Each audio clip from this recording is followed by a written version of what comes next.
Shalom Bapak Ibu Saudara yang kasih dalam Tuhan Yesus Kristus.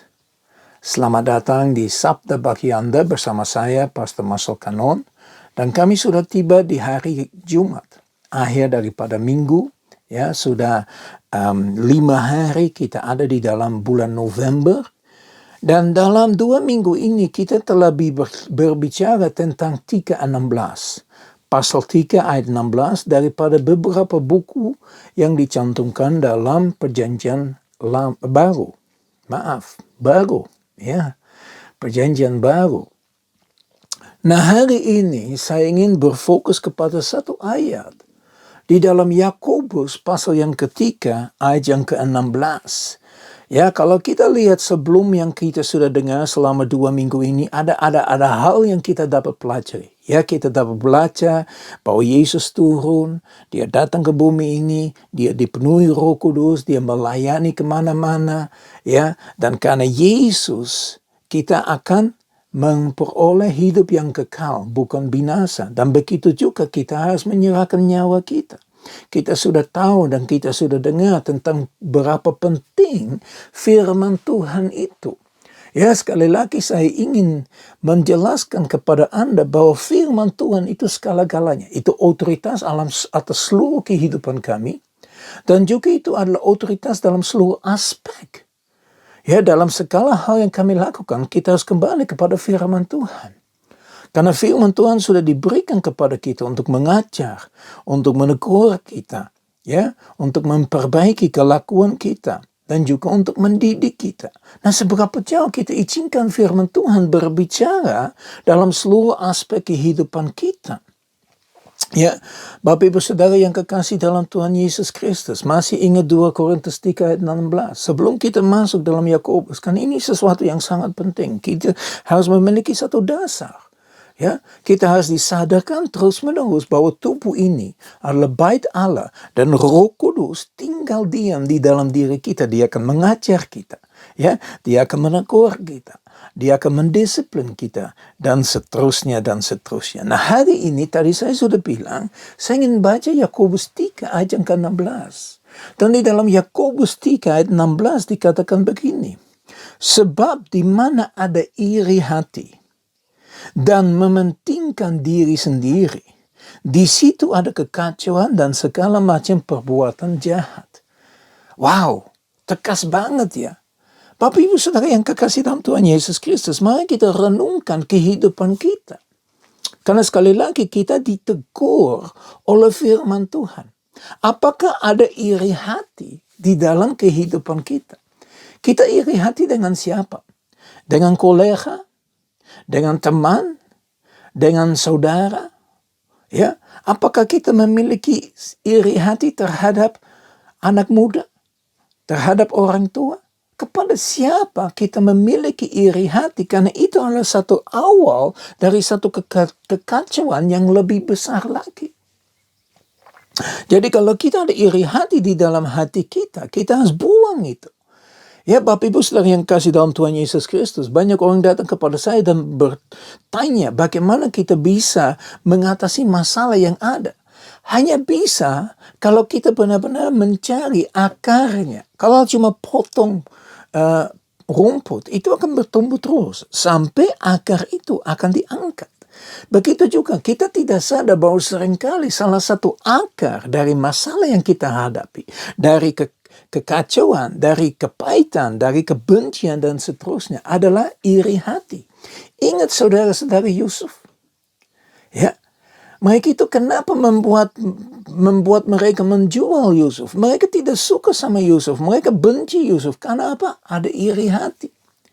Ya, karena Yusuf menjadi anak yang tersayang oleh bapaknya. Ya, bukan saya bilang itu baik, tetapi kita lihat responnya daripada saudara-saudaranya Yusuf. Bagaimana mereka benci dia hanya karena ada iri hati. Bagaimana dengan Anda? Apakah Anda memiliki iri hati?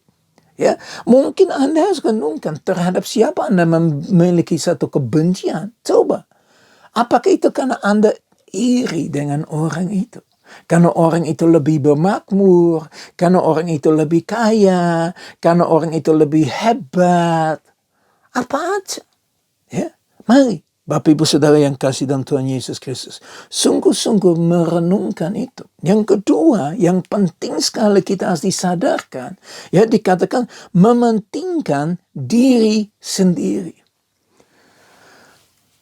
Terlalu banyak orang hanya memikirkan dirinya sendiri.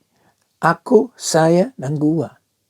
Tidak mau memikirkan orang yang lain. Tidak mau memikirkan kebutuhan orang lain. Tidak mau pikirkan tentang mendoakan orang lain.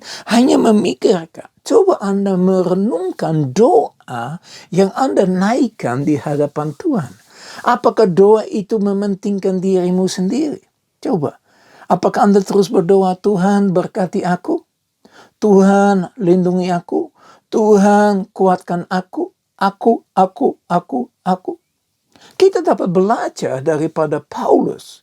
Bagaimana Paulus itu mementingkan orang lain. Dia pikirkan orang lain. Bahkan di dalam Filipi dia berkata, Allahku akan mencukupi segala kebutuhanmu. Ya, dia memikirkan tentang kebutuhan orang-orang lain lebih daripada kebutuhannya dirinya sendiri. Ya, seringkali kita congkak tentang pribadinya. Ya, kita sombong. Itu semua karena apa? Karena mementingkan dirinya sendiri. Jadi akarnya dari kecongkakan, akar dari kerakusan, akar dari segala kesombongan, itu sebetulnya mementingkan dirinya sendiri. Coba merenungkan itu. Karena ini sesuatu yang sangat amat penting yang kita hadapi di dalam dunia hari-hari ini. Ya, tadi sudah dibahas iri hati. Sekarang mementingkan dirinya sendiri. Saya ingin baca satu ayat lagi, Bapak Ibu Saudara yang kekasih dalam Tuhan Yesus Kristus. Ya, dan itu diambil dari Kolose. Ya, dalam Kolose pasal yang ketiga ayat yang kelima dikatakan begini. Karena itu matikan dalam dirimu segala sesuatu yang duniawi, yaitu pencabulan, kenajisan, hawa nafsu, nafsu jahat, dan juga keserakaan yang sama dengan penyembahan berhala. Jadi keserakaan itu adalah penyembahan berhala. Kenapa orang serakah? Karena mementingkan dirinya sendiri. Ingat doa Bapa kami, ya, doa Tuhan Yesus ajarkan kami untuk berdoa, berikan pada hari ini makanan secukupnya. Ya, seringkali kita menemukan di dalam firman Tuhan prinsip itu. Ya, jangan terlalu mementingkan dirinya sendiri. Jangan cuma pikirkan dirinya sendiri, tetapi buka hati untuk mulai memikirkan kebutuhan, keinginan daripada orang yang lain. Kenapa ini penting? Firman Tuhan sudah berkata, ya, karena di situ ada kekacauan. Ya, ada segala macam perbuatan jahat. Di situ adalah segala macam perbuatan jahat. Artinya begini. Ya, seperti tadi saya sudah bilang, akar dari segala kejahatan, ya, dari segala macam perbuatan jahat adalah iri hati. Adalah mementingkan dirinya sendiri.